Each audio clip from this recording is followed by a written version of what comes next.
Hello everyone. इस lecture में आप सबका स्वागत है। आज के यूनिक लेक्चर में हम बात करने वाले हैं अबाउट द इनफर्टिलिटी और उसके सॉल्यूशन की, टेस्ट ट्यूब बेबी। सबसे पहले देखते हैं इनफर्टिलिटी क्या है और रिप्रोडक्टिव हेल्थ के साथ वो कैसे कनेक्टेड है। तो अगर हम कंप्लीट रिप्रोडक्टिव हेल्थ की बात कर रहे हैं तो डेफिनेटली किसी भी पर्सन को कंप्लीटली रिप्रोडक्टिवली हेल्दी तब कह सकते हैं जब वो रिप्रोडक्शन कर पाए। तो रिप्रोडक्टिव हेल्थ की बात चल रही हो और हम इनफर्टिलिटी की बात ना करें तो हमारा डिस्कशन एक्चुअल में इनकम्प्लीट रह जाएगा, क्योंकि रिप्रोडक्टिव हेल्थ तभी ही कम्प्लीटली अचीव की जा सकती है जब हम सोसाइटी को इनफर्टिलिटी का कोई सोल्यूशन दे। A large number of couples all over the world including India are infertile. India में और पूरी दुनिया में बहुत सारे ऐसे कपल्स हैं जो बेबी प्रोड्यूस नहीं कर पा रहे, उनको हम इनफर्टाइल कहते हैं और इस कंडीशन के लिए वर्ड है infertility. They are unable to produce children in spite of unprotected sexual cohabitation. वो ना कॉन्डम्स यूज कर रहे, ना पील्स यूज कर रहे, ना इम्प्लांट्स यूज कर रहे, कोई भी कॉन्ट्रासेप्टिव मेथड्स को यूज नहीं कर रहे, उसके बाद भी उनमें बेबी कंसीव नहीं हो पा रहा, तो उनके लिए हम वर्ड यूज कर रहे इनफर्टाइल कपल्स और इस कंडीशन को कहते हैं इनफर्टिलिटी।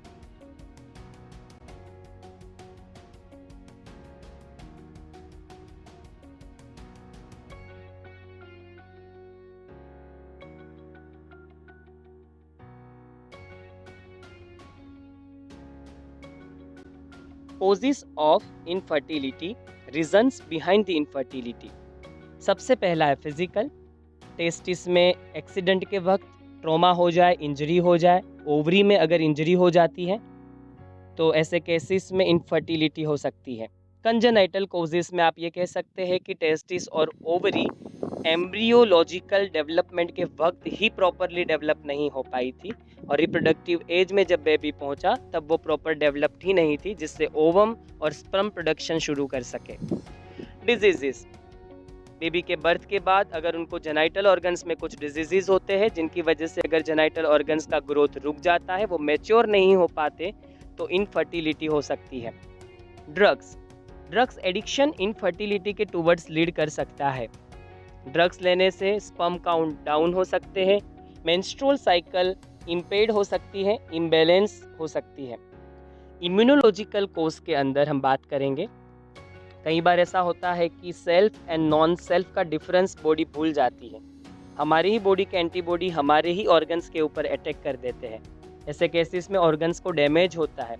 अगर मानो ये वाली प्रोसीजर, ये वाली इवेंट टेस्टिस या तो ओवरी के साथ होती है तो उसमें डैमेज होगा और उससे इनफर्टिलिटी हो सकती है। साइकोलॉजिकल कोजेस भी इंक्लूड कर सकते हैं। Heavy stress, depression, anxiety sperm count को डाउन कर सकती है, तो उनकी वजह से भी इनफर्टिलिटी प्रॉब्लम्स हो सकती है। स्ट्रेस और डिप्रेशन की वजह से मेंस्ट्रुअल साइकिल भी इम्बैलेंस में आ सकती है, हार्मोनल इम्बैलेंस भी क्रिएट होते हैं जिसकी वजह से इनफर्टिलिटी की तरफ हम मूव करते हैं।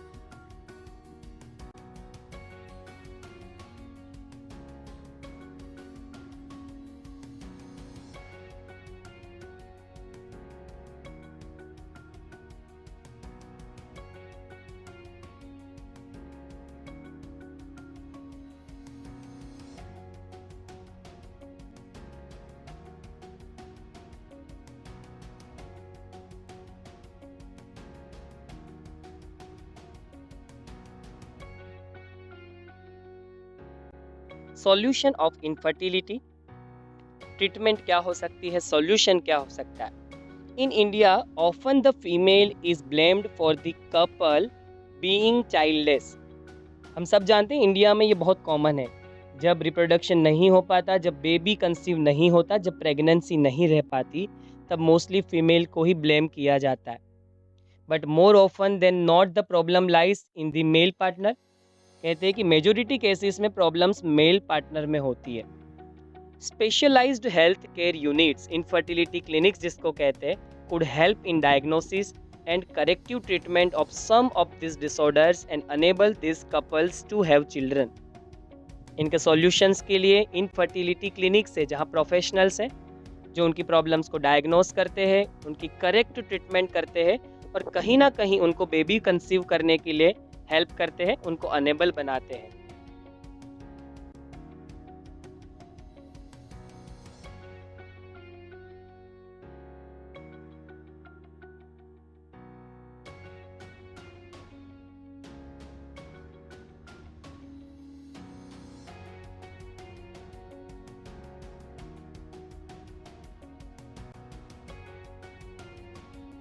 Where such corrections are not possible, the couples could be assisted to have children through certain special techniques, commonly known as assisted reproductive technology। जहाँ पर ट्रीटमेंट के ज़रिए हम कपल्स को प्रेगनेंसी कंसीव करने के लिए अनेबल नहीं बना सकते, वहाँ पर डॉक्टर्स उनको असिस्ट करते हैं, हेल्प करते हैं कुछ ऐसी टेक्नोलॉजीज से जिनसे उनमें बेबी जो है वो प्रेगनेंसी जो है वो कंसीव हो पाए। उसको हम असिस्टेड रिप्रोडक्टिव टेक्नोलॉजीज के नाम से जानते हैं। टेस्ट ट्यूब बेबी उनमें से ही एक है।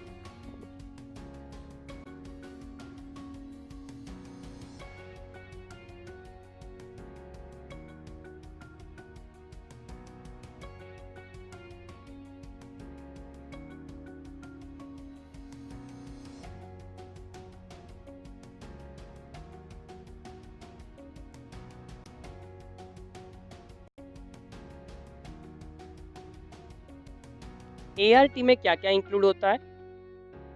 ART का मतलब है असिस्टेड रिप्रोडक्टिव टेक्नोलॉजीज। इसका मतलब है ऐसी टेक्नोलॉजीज जिसमें रिप्रोडक्शन के लिए डॉक्टर्स हेल्प करते हैं या तो असिस्ट करते हैं।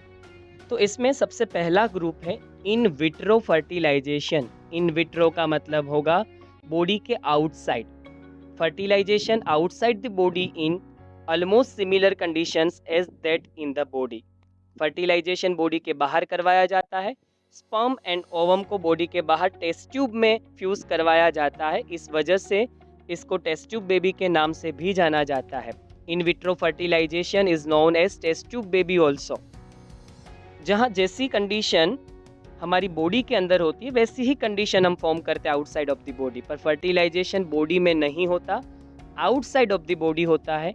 इस वजह से इन विट्रो वर्ड यूज़ किया गया। इन विट्रो का मतलब होता है आउटसाइड ऑफ द बॉडी। तो यहाँ फर्टिलाइजेशन बॉडी के बाहर टेस्ट ट्यूब के अंदर होगा। कंडीशन बिल्कुल ही हम वैसी रखेंगे जैसी बॉडी के अंदर होती है फर्टिलाइजेशन के वक्त। इसमें कौन कौन सी अलग अलग टेक्निक्स इंक्लूडेड है? एम्ब्रियो ट्रांसफ़र, फर्टिलाइजेशन के बाद हम एम्ब्रियो को ट्रांसफ़र कर देंगे। Zygote intra fallopian transfer, zygote बनने के बाद आप उस जाइगोट को सीधा फेलोपियन ट्यूब में ट्रांसफ़र कर सकते हैं। इंट्रा यूटेराइन ट्रांसफ़र, या तो आप जाइगोट के कुछ डिविजन्स के बाद उस सेल के मास को यूटेरस के अंदर सीधा ही ट्रांसफ़र कर सकते हैं।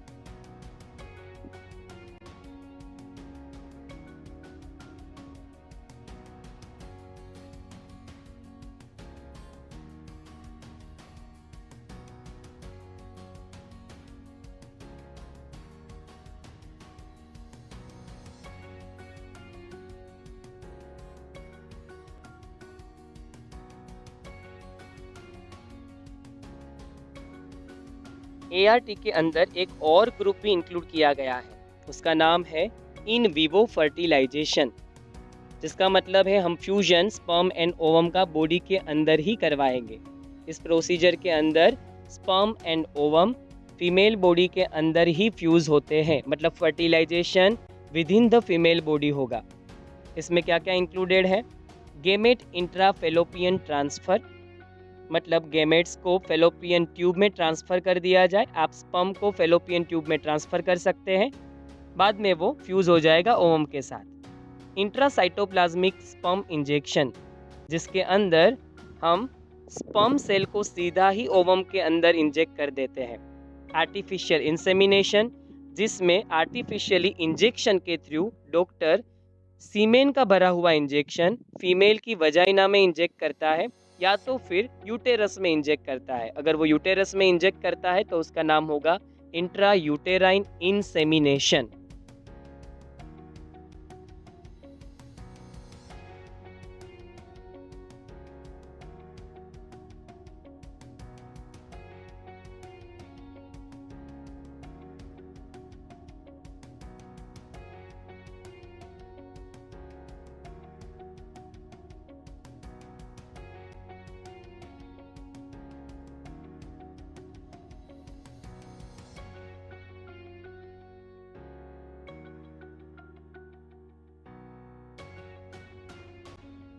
सबसे पहले बात करते हैं इन विट्रो फर्टिलाइजेशन की, जिसको कॉमनली टेस्ट ट्यूब बेबी के नाम से भी जाना जाता है।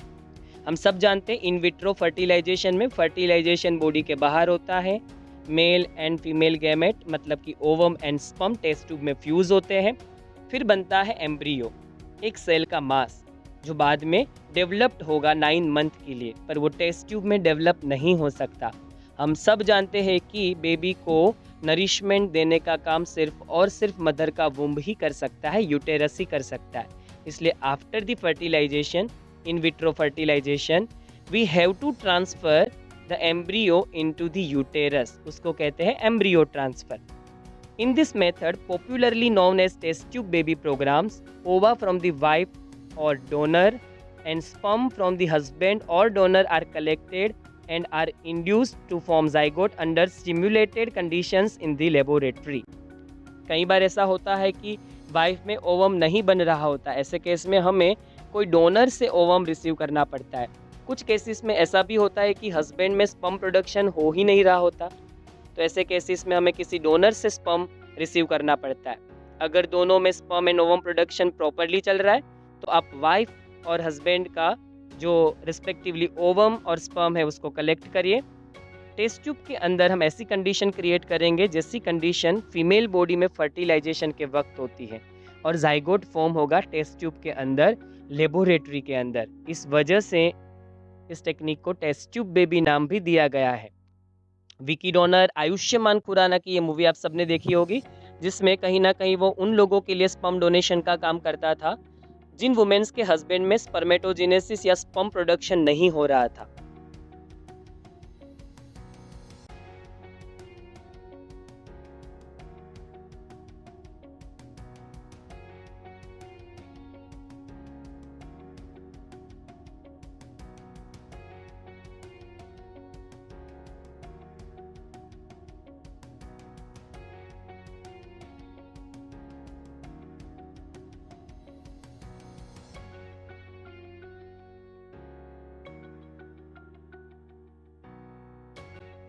The zygote or early embryos with up to 8 blastomeres could then be transferred into the fallopian tube, जिसको कहते हैं zygote intrafallopian transfer, and embryos with more than 8 blastomeres into the uterus, जिसको कहते हैं intrauterine transfer to complete its further development। जैसे मैंने आपको बताया, फर्टिलाइजेशन ही सिर्फ टेस्ट ट्यूब में होगा, अदरवाइज आपको उस एम्ब्रियो को ट्रांसफ़र करना पड़ेगा या तो फेलोपियन ट्यूब में या तो यूटेरस में। अगर वो जाइगोट के स्टेज पे है और आप बॉडी में ट्रांसफ़र करना चाहते हैं फीमेल की, तो उस प्रोसीजर को जाइगोट इंट्राफेलोपियन ट्रांसफ़र कहेंगे। उसमें आपको जाइगोट को फेलोपियन ट्यूब में ट्रांसफ़र करना है इंजेक्शन की हेल्प से। मोस्टली जाइगोट इंट्राफेलोपियन ट्रांसफ़र में जाइगोट और उसके साथ साथ हम एम्ब्रियो जो 8 ब्लास्टोमियर की कंडीशन में है, 8 ब्लास्टोमियर की कंडीशन में है, तब तक ट्रांसफ़र करते हैं। जब embryo more than 8 blastomeres develop कर ले, उसके बाद उसको फेलोपियन ट्यूब में ट्रांसफ़र नहीं किया जा सकता, उसके बाद हम उसको ट्रांसफ़र करेंगे यूटेरस में। इस वजह से इस ट्रांसफ़र का नाम है इंट्रा यूटेराइन ट्रांसफ़र। तो आपके पास दो ऑप्शन है, जाइगोट या तो 8 ब्लास्टोमियर की कंडीशन तक आप ट्रांसफ़र कर सकते हैं सीधा फेलोपियन ट्यूब में। अगर एम्ब्रियो 8 ब्लास्टोमियर से ज़्यादा ब्लास्टोमियर्स फॉर्म कर चुका है तो आपको ट्रांसफ़र करना रहेगा यूटेरस के अंदर। बेबी फर्दर डेवलपमेंट मदर के वुम्ब में ही करेगा।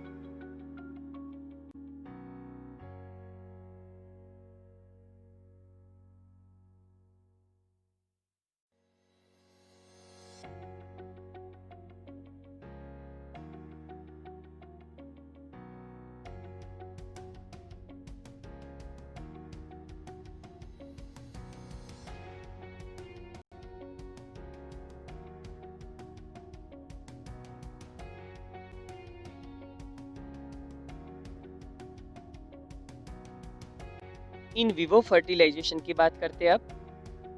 Embryos formed by in vivo fertilization also could be used for such transfer to assist those females who cannot conceive। जो फीमेल्स कंसीव नहीं कर पाती प्रेगनेंसी को, उनमें इन विवो फर्टिलाइजेशन टेक्निक्स भी यूज़ कर सकते हैं। इन विवो का मतलब है कि गैमेट्स का fusion with in the female body होगा। transfer of an ovum collected from a donor into the fallopian tube of another female who cannot produce one. अगर मदर है वो ओवम प्रोडक्शन नहीं कर पा रही है तो किसी डोनर का ओवम हम कलेक्ट करेंगे और हम ऐसी वुमेन के अंदर इंजेक्ट करेंगे, मतलब कि मदर के अंदर इंजेक्ट करेंगे जो ओवम प्रोड्यूस नहीं कर पाती, क्योंकि आप ओवम को फेलोपियन ट्यूब में सीधा ट्रांसफ़र कर रही है with the help of catheter. इस प्रोसेस को हम कहेंगे गैमेट इंट्रा फेलोपियन ट्रांसफ़र, जिसका मतलब है गैमेट को फेलोपियन ट्यूब में ट्रांसफ़र किया।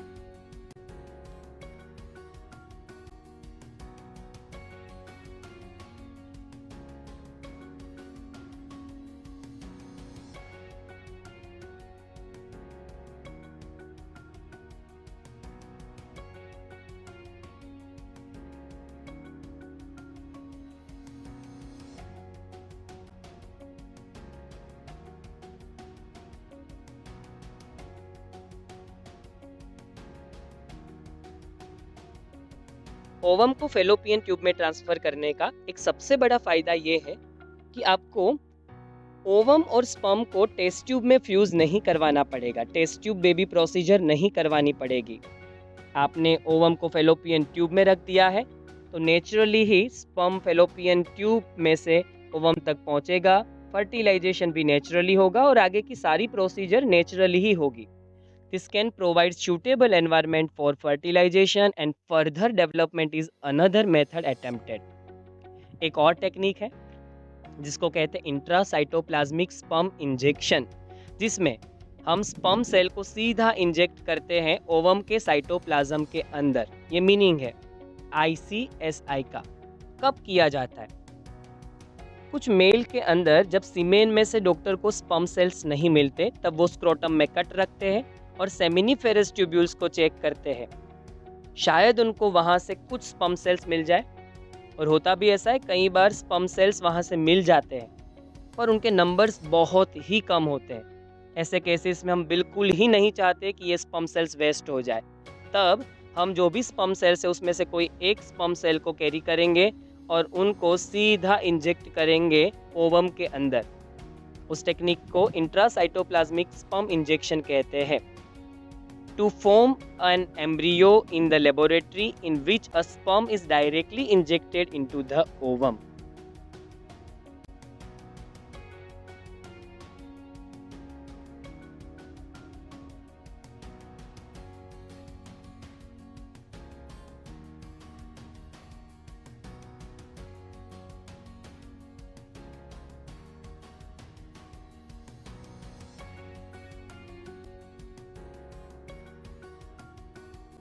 कई बार इनफर्टिलिटी का मेन कोज ये भी होता है कि मेल पार्टनर फीमेल ट्रैक के अंदर स्पर्म सेल्स को इजेक्यूलेट नहीं कर पा रहा, सीमेन को इजेक्यूलेट नहीं कर पा रहा, या तो फिर स्पर्म काउंट इतने लो है जिस वजह से स्पर्म फेलोपियन ट्यूब में ओवम तक नहीं पहुंचते। ऐसे केस में आर्टिफिशियल इंसेमिनेशन टेक्निक यूज़ होती है। Infertility cases either due to inability of the male partner to inseminate the female or due to very low sperm counts in the ejaculates could be corrected by artificial insemination techniques. तो ये techniques mostly तब use की जाती है जब male partner के sperm count बहुत लो है, या तो वो स्पर्म को सीमेन को इजेक्यूलेट फीमेल ट्रैक में नहीं कर पा रहा।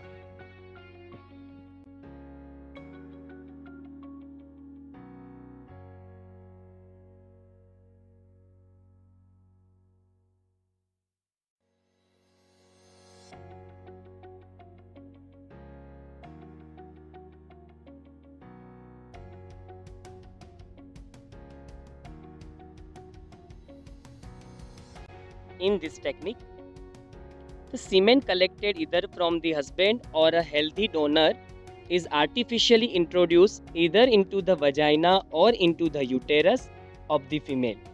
अगर स्पर्म काउंट बहुत ही लो है या फिर हम मान ले कि स्पर्म है ही नहीं बिल्कुल सेल सीमेन के अंदर, तब डोनर के स्पर्म लेने पड़ेंगे। अगर स्पर्म है और बहुत ही कम है तो आप इंट्रासाइटोप्लाज्मिक स्पर्म इंजेक्शन यूज़ कर सकते हैं। पर अगर स्पर्म सेल्स नॉर्मल है, काउंट भी नॉर्मल है, सिर्फ प्रॉब्लम ये है कि जो मेल है वो फीमेल ट्रैक में सीमेन को इजेक्यूलेट नहीं कर पा रहा, तो आर्टिफिशियली डॉक्टर इंजेक्शंस के ज़रिए सीमेन को या तो वजाइना में इंजेक्ट कर देगा या तो यूटेरस में इंजेक्ट करेगा। यूटेरस में अगर इंजेक्ट करेगा तो इसका नाम होगा इंट्रा यूटेराइन इंसेमिनेशन। जो आपको फिगर में दिखा रखा है वो इंट्रा यूटेराइन इंसेमिनेशन है।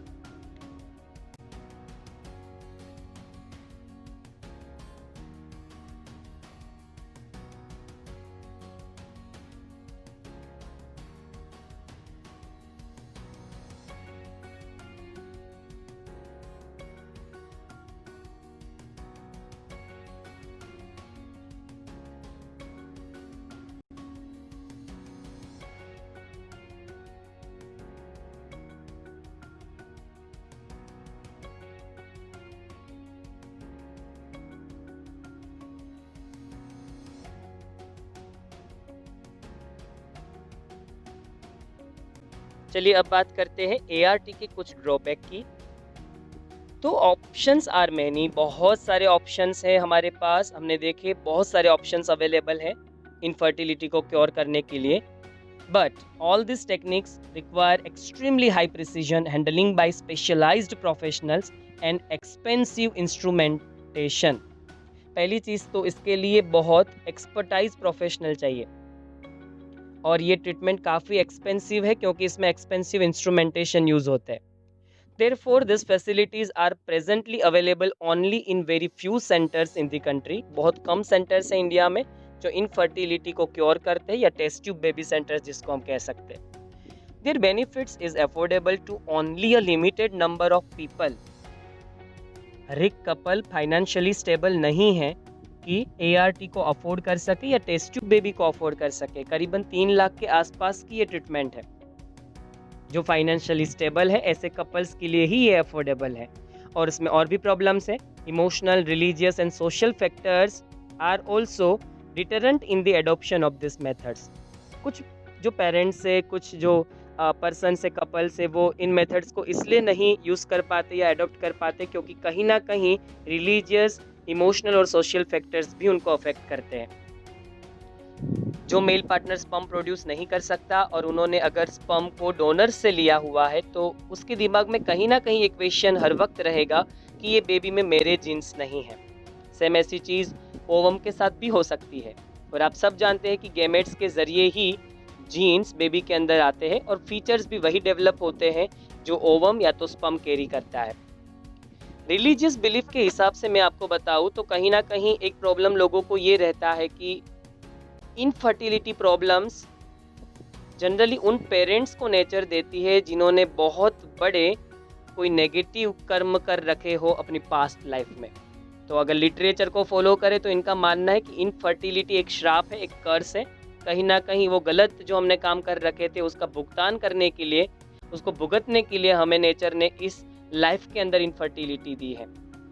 तो अगर हम उन कर्मों से भागेंगे तो हमें वापस इसको चुकाना पड़ेगा नेक्स्ट बर्थ के अंदर। तो इनको कहीं ना कहीं लगता है कि टेस्ट ट्यूब बेबी वो नेचर के ऑपोज में जाने जैसा है। इस वजह से कुछ लोग नहीं जाते। इमोशनल इश्यूज तो है ही। कहीं ना कहीं काफ़ी सारे पेरेंट्स को ये लगता है ये बेबी मेरा नहीं है क्योंकि इसमें मेरा स्पर्म नहीं था, इसमें मेरा ओवम नहीं था। इस तरीके से इमोशनल, रिलीजियस और सोशल फैक्टर्स अफेक्ट करते हैं इस मेथड के एडॉप्ट करने में।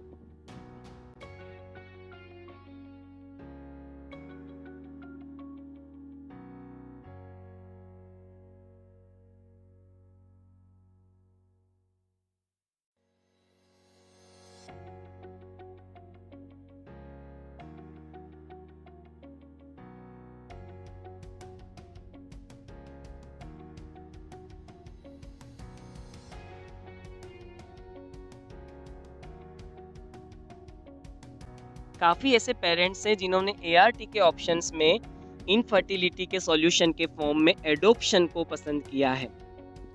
ये बहुत ही अच्छा ऑप्शन है since the ultimate aim of all this procedures is to have children. हम सब जानते हैं ये सारी प्रोसीजर का एक ही मतलब है, बस हमें चिल्ड्रन चाहिए, हमें बच्चा चाहिए। In India we have so many orphan. हम सब जानते हैं इंडिया के अंदर बहुत सारे ऑर्फन्स हैं एंड डिस्टिट्यूट चिल्ड्रन वो would probably not survive till maturity. काफ़ी ऐसे बच्चे हैं जो मैच्योरिटी तक सर्वाइव नहीं कर पाते अनलेस टेकन केयर ऑफ, अगर उसकी केयर ना की जाए। तो ऐसे केसेस में आप ऑर्फन हाउस से बेबी को अडॉप्ट कर सकते हैं। Our laws permit legal adoption and it is as yet one of the best methods for couples looking for parenthood. सबसे बेस्ट ऑप्शन ये भी है एक, पेरेंटहुड जो चाहते हैं, हमारे पास लॉज के ज़रिए लीगल एडॉप्शन का ऑप्शन है। आप ऑर्फन हाउस से बेबी को अडॉप्ट कर सकते हैं। दो फ़ायदा होगा, आपकी इनफर्टिलिटी का क्योर हो गया, आपको चिल्ड्रन चाहिए थे, आपको बेबीज़ चाहिए थे, वो आपको मिल गए, और इनको पेरेंट्स चाहिए थे तो इनका भी काम हो गया। इस तरीके से बेबीज़ को पेरेंटहुड मिल जाएगा, केयर मिल जाएगी।